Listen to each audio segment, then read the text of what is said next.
आज की वीडियो में हम बात करने वाले हैं एक ऐसी लिविंग लेजेंड की जिनकी वॉइस ने पूरे इंडिया को नचाया है, बट उनकी real life it was far from a fairy tale. I am talking about Asha Bhosle. मेरा कुछ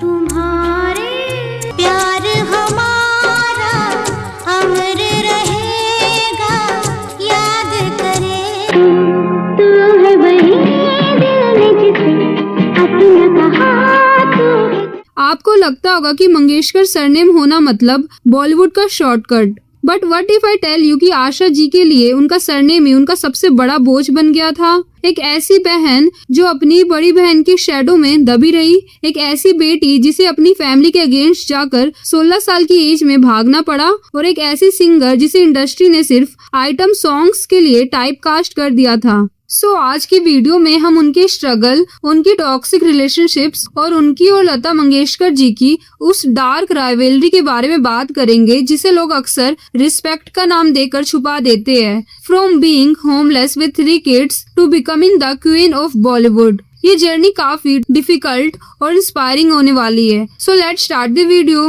तो कहानी स्टार्ट होती है 8 सितंबर 1933 को। आशा जी का जन्म सांगली महाराष्ट्र के एक बहुत ही म्यूजिकल फैमिली में हुआ था। उनके फादर दीनानाथ मंगेशकर एक क्लासिकल सिंगर और थिएटर आर्टिस्ट थे।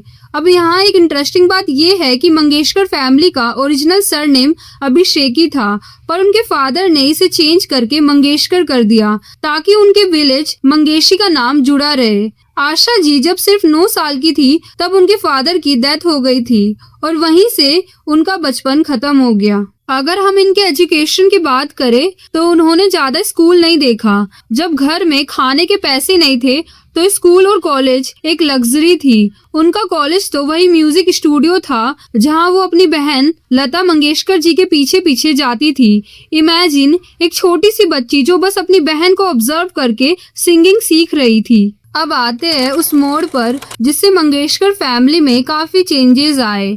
आशा जी सिर्फ 16 की एज की थी जब उन्हें अपने नेबर गणपत राव भोसले से प्यार हो गया। गणपत राव तब 31 साल के थे।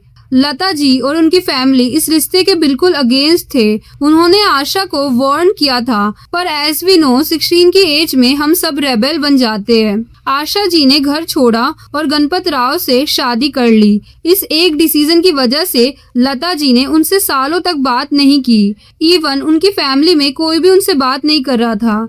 Imagine being 16 married to an older man and your whole family hates you। Emotional damage. अब आप बोलोगे कि सिंगर कैसे बनी, तो देखो स्टार्टिंग में उन्हें कोई हीरोइन वाले गाने नहीं मिलते थे। 1948 में उनका पहला सॉन्ग आया फिल्म चुनरिया में।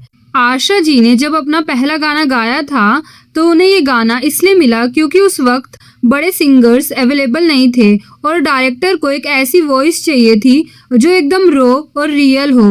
उन्होंने ये गाना जोहराबाई अंबाले वाली के साथ गाया था, बट गेस व्हाट, इस गाने के बाद किसी ने उन्हें नोटिस तक नहीं किया। इंडस्ट्री वाज लाइक एक और मंगेशकर आ गई, पर लता जैसी बात नहीं है। Imagine being compared to your sister at 15। But back then Lata Mangeshkar, Geeta Dutt और शमशाद बेगम का डोमिनेंस था। आशा जी को वही गाने मिलते थे जो ये बिग सिंगर्स रिजेक्ट कर देती थी, यानी कि सेकंड हैंड ऑप्शंस। उन्हें वैम्प सॉन्ग्स और लो बजट फिल्म्स के गाने दिए जाते थे, पर आशा जी ने यहाँ अपना पीओवी चेंज किया। उन्होंने सोचा अगर मुझे यही मिल रहा है तो मैं इसमें ही बेस्ट बनूंगी। उसके बाद उनका सेकंड बड़ा ब्रेक था रात की रानी 1949। ये गाना उन्हें हंसराज बेल ने दिया था, पर यहाँ एक प्रॉब्लमेटिक सच ये है कि उन्हें ये काम सिर्फ इसलिए मिला क्योंकि वो काफी कम फीस चार्ज करती थी। बड़े म्यूजिक डायरेक्टर्स गीता दत्त या शमशेद बेगम को अफोर्ड करते थे। आशा जी को वही प्रोजेक्ट्स मिलते थे जो या तो सी ग्रेड होते थे या जहाँ बजट कम होता था। उन्होंने उस फेस में इतने सारे इनसिग्निफिकेंट गाने गाए कि लोग उन्हें द टॉप गर्ल कहने लगे। उन्हें लगता था कि शायद वो कभी लीड सिंगर बन ही नहीं पाएगी। उन्होंने अपनी वॉइस के साथ एक्सपेरिमेंट करना स्टार्ट किया, वेस्टर्न स्टाइल, योडलिंग और वो सेंसुअल टच। उन्होंने एक ऐसी निश क्रिएट की जहां कोई और उन्हें टच नहीं कर सकता था। फिल्म सीआईडी और नया दौर 1957 के गानों ने सब कुछ बदल दिया। उड़े जब जब जुल्फे तेरी, ये गाना सुनते ही पूरे इंडिया को समझ आ गया कि आशा जी कोई सेकेंडरी सिंगर नहीं है, बल्कि ये एक टॉप सिंगर है। बट गाइस, उनकी personal life was getting darker. Ganpat Rao Bhosle की फैमिली ने उन्हें कभी एक्सेप्ट नहीं किया। उन्हें फिजिकल और मेंटल अब्यूज फेस करना पड़ा। Can you believe it? एक साइड वो स्टूडियो में जाकर रिकॉर्डिंग करती थी और दूसरी साइड उन्हें ये सब फेस करना पड़ता था।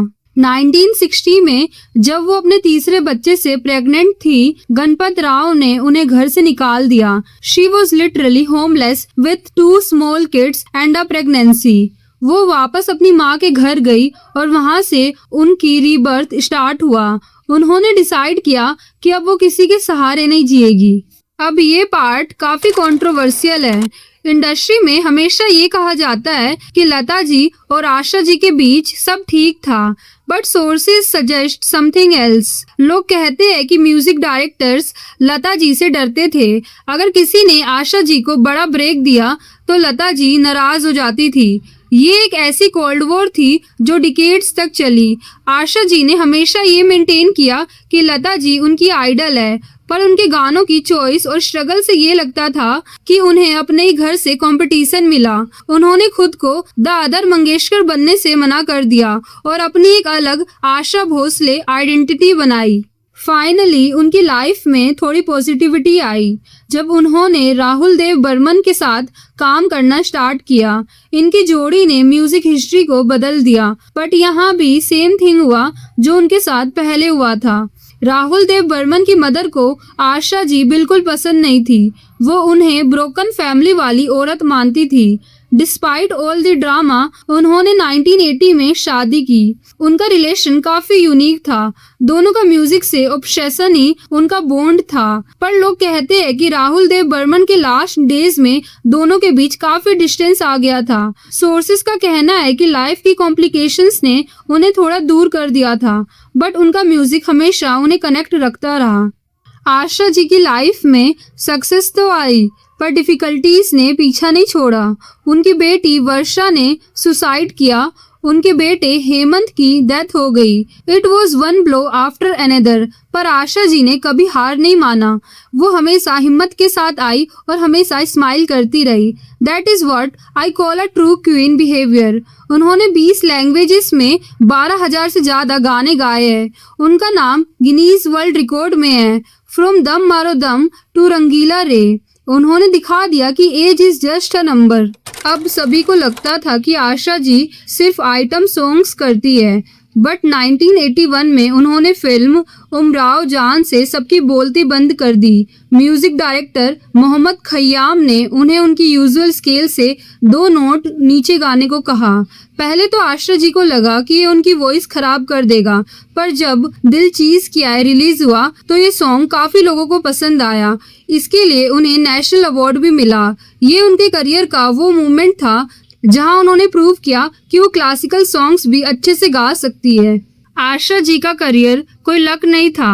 पहले गाने से लेकर गिनीज वर्ल्ड रिकॉर्ड तक हर स्टेप पर उन्हें इग्नोर किया गया, टाइप कास्ट किया गया और लता की शैडो में रखा गया, पर उन्होंने हर प्रॉब्लमेटिक सिचुएशन को अपने फायदे में टर्न किया। आशा भोसले की लाइफ किसी फिल्म स्क्रिप्ट से कम नहीं थी। बिट्रेयल, राइवलरी, टॉक्सिक मैरिज और फिर वहां से उठकर world record banana. She has seen it all. उनका स्टाइल हमेशा यूनिक रहा था। आपको क्या लगता है? अपने ओपिनियंस कमेंट में जरूर बताएं एंड ऐसी वीडियोस देखने के लिए वीडियो को लाइक एंड चैनल को सब्सक्राइब जरूर करें। मिलते हैं नेक्स्ट वीडियो में। बाय।